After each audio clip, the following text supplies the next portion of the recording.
Hello, Namaste. You are watching the Best Preparation, a YouTube channel for learning English language. Please don't forget to subscribe this channel, share this video to your friends, like and comment. Okay, now let's move on to today's lesson.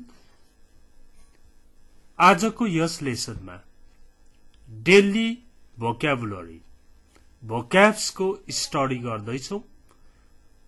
शब्द भएन भने बोल्न आउँदैन, त्यसमा पनि phrasal वर्ब्सहरु अलि confusing हुन्छन्, तर नजानी नहुने केही भोक्याबुलरीहरु मैले ल्याएको छु। गेट अलोङ विथ भनेको have a positive relationship with somebody. कोहीसँग राम्रो सम्बन्ध राख्नु, सकारात्मक सम्बन्ध राख्नुलाई get along with भनेर भनिन्छ। अब यहाँनेरि टिचरले भन्दै हुनुहुन्छ, you should get along with your friends. तिमीले तिम्रा साथीहरुसँग राम्रो सम्बन्ध राख्नुपर्छ। Have a positive relationship with somebody. Okay? You should get along with your friends.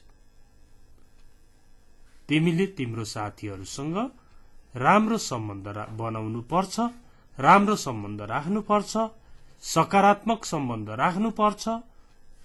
Get along with भनेको राम्रो सम्बन्ध कायम गर्नु। Fall out with means stop being friends with somebody, often after an argument. कसैसँग साथीको नाता तोड्नुलाई ब्रेकअप गर्नु भनेको पनि आउँछ अहिले, तर यो fall out with भनेको चाहिँ stop being friends with somebody often after an argument. बाजोजुजो अथवा चाहिँ वाद विवाद आदि भएर कसैसँग साथीको नाता स्टप गर्नुलाई पनि fall out with भनेर भनिन्छ। अब यहाँ हेर्नु है, fall को V2, fall को fail हुन्छ। I fell out with my elder sister for 6 months. हेर्नु त, मैले मेरो दिदीसँग 6 महिना बोलिन अथवा चाहिँ स्टप गर्ने रिलेसन भनेको हो। I fell out with my elder sister for 6 months. Fell out with भनेको के त, कोहीसँग सम्बन्ध स्थगित गर्ने कामलाई fell out with भनिन्छ। अर्को look up भनेको चाहिँ फेरि have respect and admiration for somebody. कसैलाई रेस्पेक्ट गर्नु, प्रशंसा गर्नुलाई look up भनिन्छ। आदर गर्नु, प्रशंसा गर्नु। I look up to my uncle. म मेरो अंकललाई रेस्पेक्ट गर्छु, उहाँको प्रशंसा गर्छु। लुक अप भनेको रेस्पेक्ट गर्नु, प्रशंसा गर्नु रहेछ। त्यस्तै नेक्स्ट टेक आफ्टर भनेको have characteristics of parents or relatives. Take after भने के रहेछ त, कसैको गुण लिएर आउनु। have characteristics of parents, बुवा आमाको कुनै गुण लिएर आउनु अथवा आफन्तको कुनै गुण बोकेर आउनुलाई बोक्नु, त्यो गुण लिनुलाई चाहिँ टेक आफ्टर भनिन्छ। अब कसैको फादर एकदम इन्टेलिजेन्ट हुनुहुँदो रहेछ, अर्को मान्छेले भन्यो त्यो बच्चालाई try to take after your intelligent father. Try to take after your intelligent father. बिँडो थाम्नु पनि भन्छ। त्यस्तै गुणहरू बोक्नुलाई पनि टेक आफ्टर भनिन्छ। नाक राखेस है नाक राखेस भन्छन्। त्यो कुराहरू एकपल्ट रिभाइज गर्नुहोस्, बुझ्नुहोस्। Bring up. ब्रिङ अप भनेको care for a child and teach him her how to behave. Bring up गर्नु भनेको हुर्काउनु बढाउनु हो। हुर्काउनु बढाउनु भनेर फिजिकल्ली मात्र होइन, यसरी बोल्नुपर्छ, यस्तो व्यवहार गर्नुपर्छ पनि सिकाउनु, हुर्काउनु बढाउनु भित्र पर्छ। ब्रिङ अप गर्नु भनेको के रहेछ?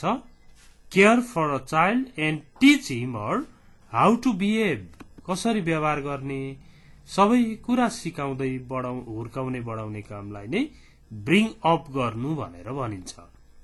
राम वाज ब्रट अफ, ब्रिङको भित्री, Ram was brought of by his maternal uncle. Ram उसको मामाद्वारा हुर्काइएको थियो। हुर्काउने बढाउने काम, सिकाउने पढाउने काम मामाले गर्नुभएको थियो। ओके, अब नेक्स्ट हेर्नुहोस् त, ड्रिफ्ट अपार्ट। ड्रिफ्ट अपार्ट भनेको slowly become less friendly or close to somebody. बिस्तारै बिस्तारै अलिक कम गर्दै गर्दै कोहीबाट क्लोजै हुनु सम्मलाई चाहिँ ड्रिफ्ट आफ्टर भनिन्छ।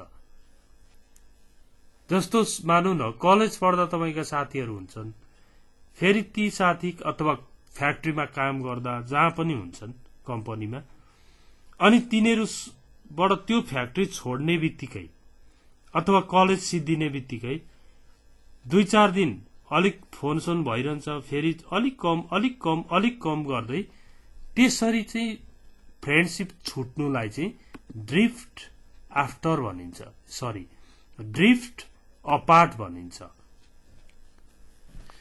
Some of my friends drifted apart after we left the college.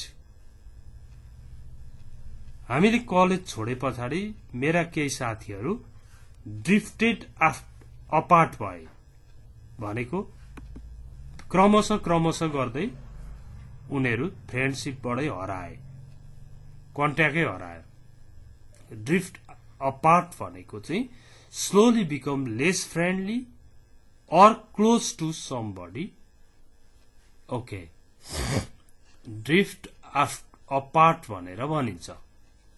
त्यसपछि हेर्नु त, ह्याभ इन कमन भनेको चाहिँ शेयर एन इन्ट्रेस्ट और ओपिनियन। इन्ट्रेस्ट ओपिनियन कमन हुनु, शेयर हुनु भनेको दुवैमा हुनु, त्यसलाई चाहिँ ह्याभ इन कमन भनेर भनिन्छ।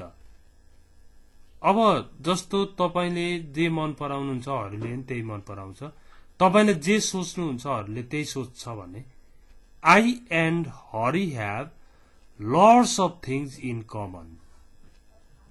हामी म र हरिमा धेरै कुराहरू समान उस्तै छन्, कमन छन्। ह्याभ इन कमन भनेको चाहिँ यो हो। त्यसपछि stick up for. Stick up for भनेको चाहिँ speak out in support of somebody. Stick up for, hats up भने जस्तै स्टिक अप फर।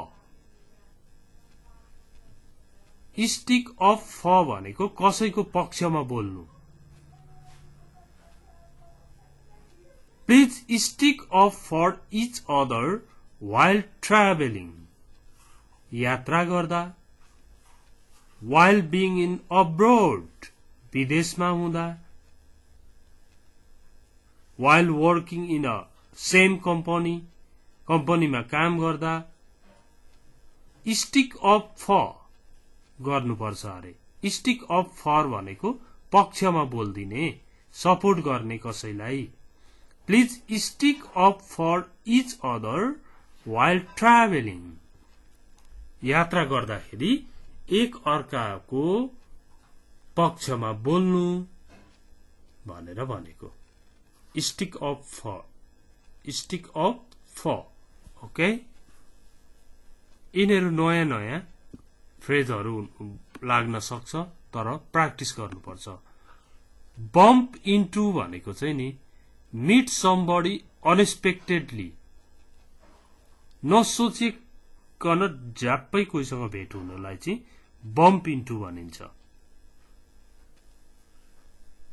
सोच्दै नसोचेको ढ्याक्कै भेट भयो कोहीसँग तपाई कन्सर्ट जानुभयो त्यो सर पनि आउनु भएको रहेछ अब तपाईले अर्को साथीलाई सुनाउँदाखेरि म त कन्सर्टमा नसोचेको ठक्कै सरसँग भेट भइदियो भन्छ I bumped into my teacher at the concert bump into भनेको मिट समबडी अनएक्सपेक्टेडली नसोचेको बेला झ्वाट्ट भेट हुनुलाई बम्प इन्टु हुनु हुँदो रहेछ तपाईले त्यसरी कसैलाई भेट्नुभयो भने आई बम्प्ड इन्टु भन्ने my teacher my friend my parents at the concert at the station at the airport कहाँ हो त्यसरी अकस्मात भेट भएको त्यो भन्न सक्नुहुन्छ बम्प इन्टु भनेको के रहेछ नसोचेको तरिकाले चाहिँ आशै नगरिएको ढ्वाक्कै भेट हुनुलाई चाहिँ बम्प इन्टु भनिन्छ ओके यसमा अब यस्तो यो फ्रेजल भर्ब्सहरू यिनीहरू चाहिँ नोटबुकमा सारेरै पढ्नुपर्ने खालका छन् है अकस्मात भेट हुनु भनेको छ काहीँ रिलेसनशिप बिस्तारै हट्दै जानु भनेको छ काहीँ जोडिनु भनेको छ होइन त अब यसमा हेर्नु नै फॉल आउट विथ भनेको छ यता लुकअपको कुरा छ भने यहाँनेरि टेक आफ्टर भनेको कसैको बिडो थाम्ने क्वालिटीहरू ल्याउने ब्रिङ अप गर्नु भनेको चाहिँ फेरि हुर्काउनु बढाउनु छ अनि ड्रिफ्ट अपार्ट भन्ने छ यहाँ बिस्तारै किनारा लाग्ने काम ह्याभ इन कमन भन्ने छ स्टिक अप फर भन्ने छ यो छ बम्प इन्टु यो होइन तर अब ब्रेकअप हुनु भनेको चाहिँ the and of romantic relation लाई चाहिँ ब्रेकअप हुन्छ ब्रेकअप हुनु भनेर भनिन्छ त्यो पनि रिलेसन सकिनु नै हो रोमान्टिक रिलेसन सिद्धिनु हो okay please don't forget to share this video to your friends. Thanks for watching it. See you tomorrow.